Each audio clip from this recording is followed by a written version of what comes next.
Labvakar! Kā jau mēs iesākām, runāšu šovakar turpināšu par disbiozi, disbakteriozi. Vairāk pieskaršos tieši mikrofloras sastāvam. Bet iesākumā, īsi atkal vēlreiz kā saka, atkārtošana zinību māte, jo cilvēka organismā mīt vairāki simti mikroorganismu sugu, kuru kopējā biomasa var sasniegt 3 kg un vairāk. Tātad daudz, tur triljoni visādu mazu mikroskopisku baktēriju, kuras, varētu teikt, ir mūsu organisma sastāvdaļa. Audi, kas ir tiešā saskarē ar ārējo vidi, piemēram, āda, mutes dobums, deguna rīkles gļotādas, zarnu epitēlijas, dzimumu orgānu gļotāta, tie visi arī ir īpaši bagāti ar baktērijām.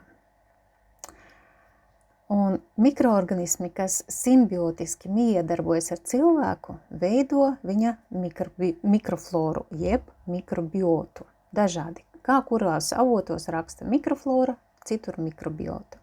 Un katram cilvēkam ir pilnīgi sava mikrobiota, tāpat kā viņam savs ir DNS. Tātad dažādu gēnu kopums šajā mikrobiotā arī veido šo mikrobiomu. Cilvēks ir unikāls. Pasaulē nav divu cilvēku ar vienādu mikrobiomu. Pašlaik mikrobioms zinātniski tiek uzskatīts par imūnsistēmas orgānu. Nevis vienkārši kaut kāds tur kopums, bet tas ir imūnsistēmas orgāns. Kaut gan viņš ir daudz kur, tātad, kā sapratāt, uz gļotādām, uz ādas, iekšā daudzās gļotādās, pašās zarnu iekšienē, ja? Ļoti daudz kur dzīvo šīs te labās un nelabās baktērijas un veic savu darbu. Protams, viņas aizsargā organismu, tā ir tātad nespecifiskā imūna aizsardzība un sava veida barjera. Un patiesībā mikrobiota galvenais sastāvs, kas veidojas, lielā mērā nosaka vispār cilvēka veselību un tiek noteikts, to jau nosaka zīdaiņa vecumā. Un izšķir ādas mikrobiotu, mutes dobuma mikrobiotu, elpošanas ceļu, zarnu un citu orgānu mikrobiotu. Un īpaša loma šajā visā, ko mēs runājam, būs tieši zarnu mikroflorai. Tās sastāvs, varētu teikt, sadalās tādās grupās. Ir obligātie mikroorganismi, tie ir tie galvenie, būtiskākie, kas tiešām nodrošina cilvēka veselību un labsajūtu. Tad ir fakultatīvie mikroorganismi, nebūtiskie, ja palīgi, kuri ir tādi pielāgojušies mikroorganismi, kas attiecīgos apstākļos var kļūt kaitīgi, patogēni, tad, kad samazinās šo te pirmo obligāto jeb labo baktēriju skaits, tad šie otrie, kas ir it kā sākumā labie, viņi pārvērsties var kaitīgos. Un trešie transientie mikroorganismi, tie ir patogēni, tādi pielāgojušies arī mikroorganismi, kas vienkārši nejauši ir nonākuši zarnās. Tas ir iespējams ar mūsu uzturu, piemēram. Un ne tikai ar uzturu, caur elpošanas ceļiem, caur ādu un tā tālāk. Bet obligātā mikroflora ir pati tā dominējošā un galvenā, veido 95 līdz 98% no kopējā mikroorganismu skaita. Zarnās to pārstāv bifidobaktērijas, laktobaktērijas un bakteroīdi. Un, protams, ka šīs te bifido un laktobaktērijas, tām ir tāda īpaša loma, tāpēc, ka viņas strādā pret patogēniem, pret sliktajiem mikroorganismiem, kuri iekļūst mūsu iekšējā vidē, un regulē normālas zarnu mikrofloras to kvalitatīvo un kvantitatīvo sastāvu.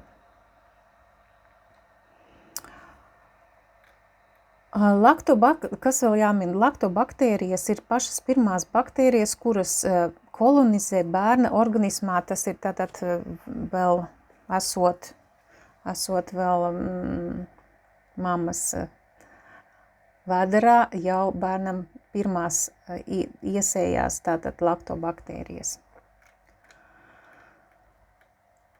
Tā, un kādas ir tās galvenās funkcijas šīm te baktērijām? Vēlreiz arī atkārtosim. Pirmkārt, tās ir kā aizsargfunkcija, mikroflora aizsargā, novērš dažādu slikto mikroorganismu kolonizāciju kuņģa zarnu traktā, novērš akūtu zarnu infekciju attīstību, un nodrošina tā saukto kolonizācijas rezistenci. Mikrofloras gremošanas un vielmaiņas funkcija, to realizē absorbējot un izmantojot barības vielu substrātus. Tiek uzskatīts, ka normālā zarnu baktērija flora veido vairāk nekā 50% no gremošanas procesa. Tātad tieši ar aktīvo mikrofloras līdzdalību notiek pilnīga un pareiza olbaltumvielu, tauku, ogļhidrātu un uztura šķiedrvielu uzsūkšanās. Atkal tātad ļoti svarīgi, kāda mums ir mikroflora zarnu traktā, tik labi sašķelsies un uzsūksies mūsu uzņemtā barība. Jo zarnās mītošie mikroorganismi tiešām veido daudzas dzīvībai svarīgas vielas. Pirmkārt, tie ir B grupas vitamīni B1, B2, B6, B12, folskābi, niacīnu, C un K vitamīnu. Tas notiek zarnās, ja? Viena pati Escherichia coli baktērija sintezē 9 vitamīnus.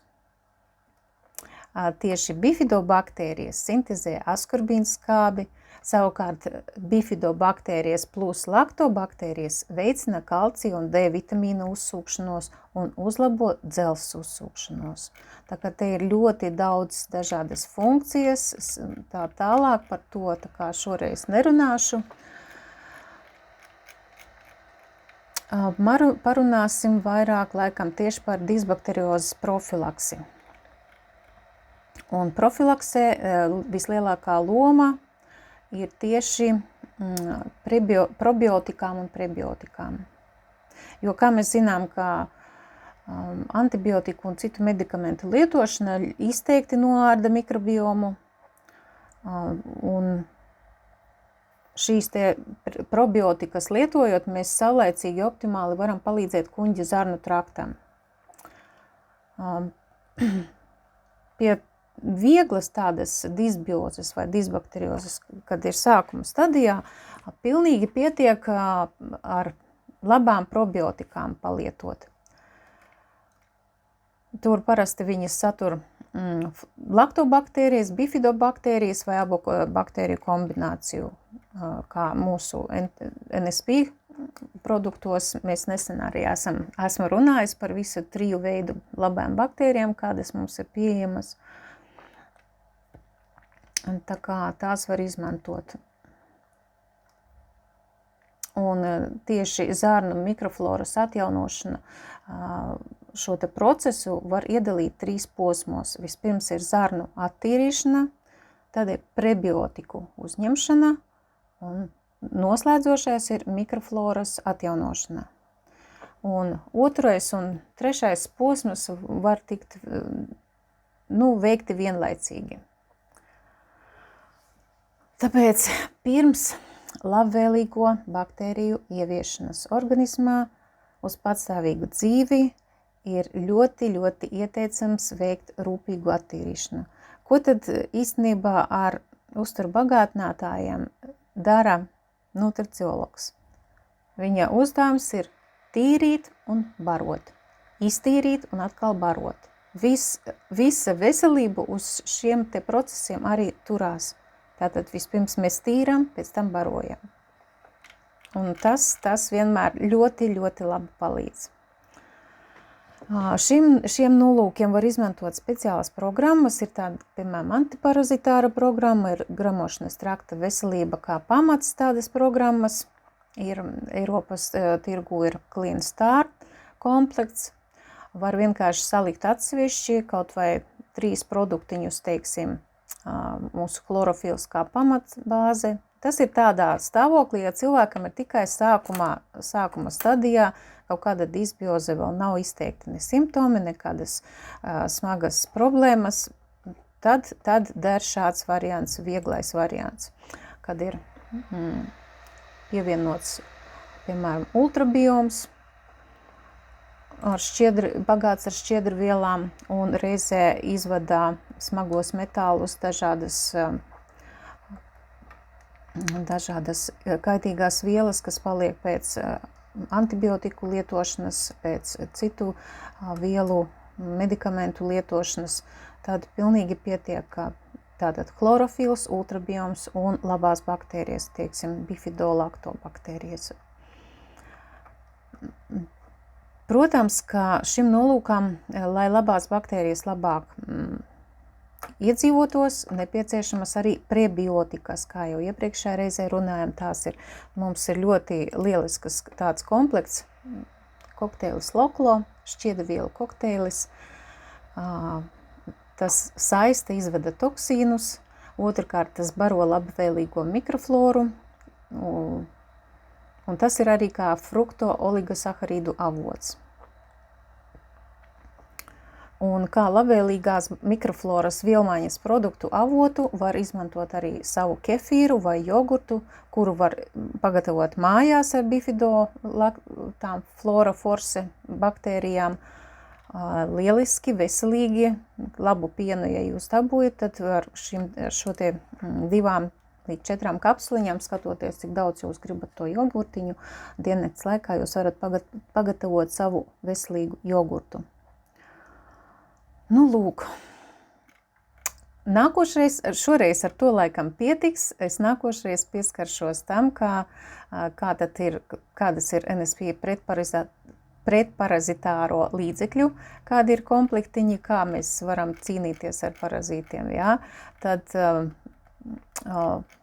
par katru produktiņu pastāstīšu un arī tādu kompleksāku kuņģa zarnu trakta rehabilitācijas programmiņu pastāstīšu. Šoreiz tas tā īsumā viss laikam. Tad atceramies, ir 3 produkti pamatā. Chlorofils, kaut kāds produkts, kas tīra ļoti labi, un labās baktērijas. Tādā veidā var ļoti labi noturēt un bagātināt savu mikrofloru, kas ir tiešām svarīga mūsu veselībai. Šoreiz paldies! Ceru, ka tas noder.